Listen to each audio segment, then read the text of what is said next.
Welcome to the Peachtree Podcast. Peachtree Learning Center is a nonprofit in Middle Tennessee dedicated to training and discipling students in all the fine arts to become excellent and skilled in order to spread the kingdom of God into the world of the arts. On this podcast, we will discuss topics designed to encourage, uplift, educate, and equip people to proclaim the kingdom more deeply in their own families and communities. Good morning or good afternoon, whichever the case may be. Welcome to our podcast for Peachtree Learning Center, located in Cookeville and also in Sparta, Tennessee, in the heart of the foothills of the Upper Cumberland area. We have two buildings full and rotating fast with lots of music and art and dance and drama and more right here in this beautiful spot of Tennessee. And we're coming to you today to talk about a topic that's not related to our school year. We've spent 3 episodes kind of outlining some framework for the year and talking about our theme for the year and how that's going to be enacted out in all of our classes and on several levels with shows and performances. Today, I want to talk about a topic that's really been swirling in my head for several weeks, actually for a couple of months this summer. And it's the idea of a concept called recalibration. So when you calibrate a machine and you make it, what you do is you set it up so that it runs a certain way for a certain purpose. So machines can get out of calibration and you have to go in and make sure that they stay in line to whether it's a table saw that has to be recalibrated to make sure it's sawing straight lines, or in the case of tires, you have to have those rotated and you have to have them reworked so that they stay in alignment. And you have to make sure they're in alignment so they're driving straight down the road. That's a type of calibration. This came up because I was studying the concept of the plumb line in Amos.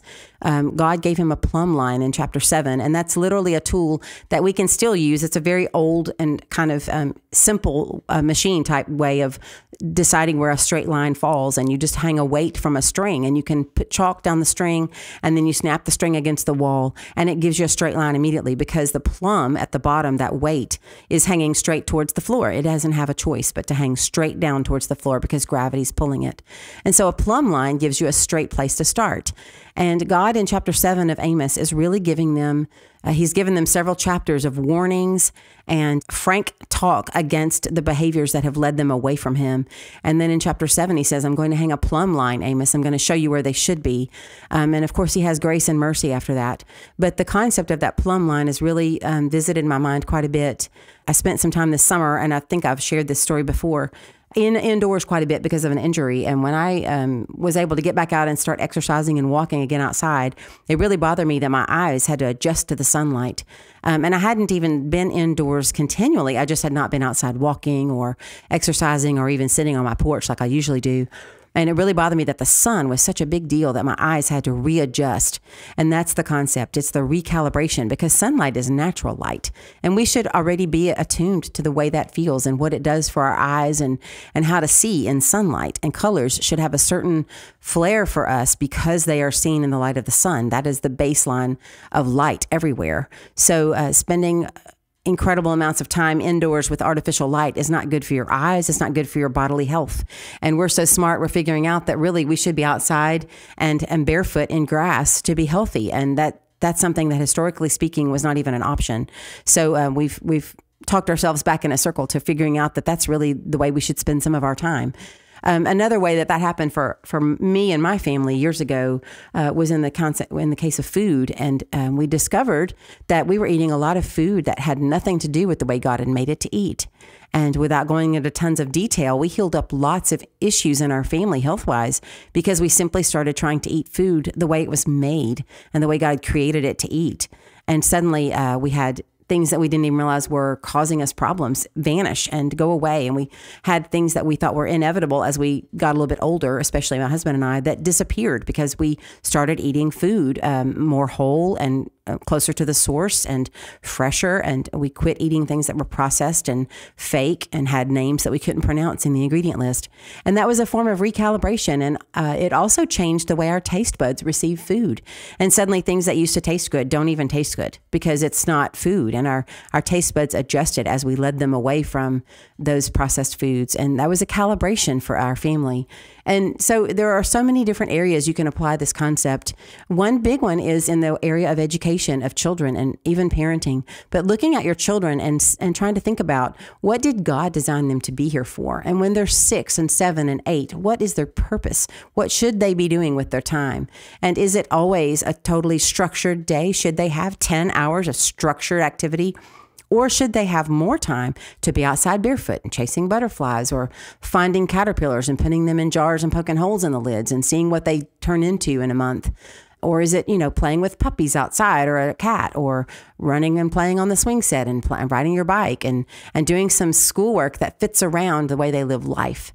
Historically speaking, the way people lived life was education was something that happened in the family with the parents around as they watched their parents live life. They would learn to account for money because mom and dad had to count up at the end of the month how much was left after they'd paid expenses and how much money came in that month.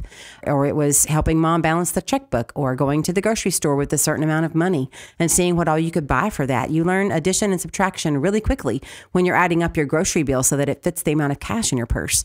And that is, historically speaking, a very common way to live. And it was the way everyone did it. And in the last 40 to 50 years, we've really gotten away from letting children see how to live life.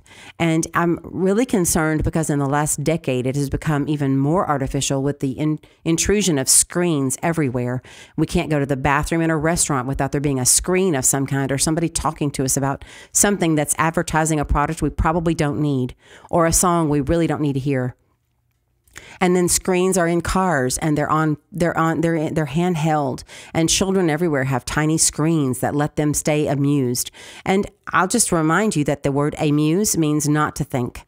And that is not what children are supposed to do. So I'd really encourage you at the beginning of this school year, refresh yourself on what it is your children should be doing, what their time should be spent on, because time is valuable. And there's a verse that Paul gives us an instruction about that. He says, use your time wisely and don't spend it the way unbelievers do, but make the most of your time because the days are evil. And what he's telling you is time is a resource. It runs out. And the time you have with your children is even smaller. Don't waste it. Don't let them sit in amusement more than they have to. Let them be musing. Let them be thinking. Let them be bored so they can generate new things from their own creative minds that God gave them, and recalibrate their lives to look more like what God might have expected them to do when he put them here. It's not nearly as important that they fit in with a peer group or that they look like other people. It's really important that they do what God has put them here to do, and that they learn those things in creative ways so that they can have creative solutions as they grow into adulthood for how to live life and how to find a way to make a living as they live that life. So think about the concept of calibration. It's everywhere when you start looking. It's a little bit overwhelming if you apply it everywhere at once. So take your time and apply it one sphere at a time. But think about the idea of looking at the plumb line that God set for us, not just in behavior, but in the way we live our lives, and see how much of that you can use to inform your own family life. And as you take this concept with you, I hope you have a blessed day. Thank you so much for joining us today. To support this podcast, please go follow us on your podcast platform of choice. And if you're interested in knowing more about the work of Peachtree, please go visit our website at peachtreelearningcenter.com for more information.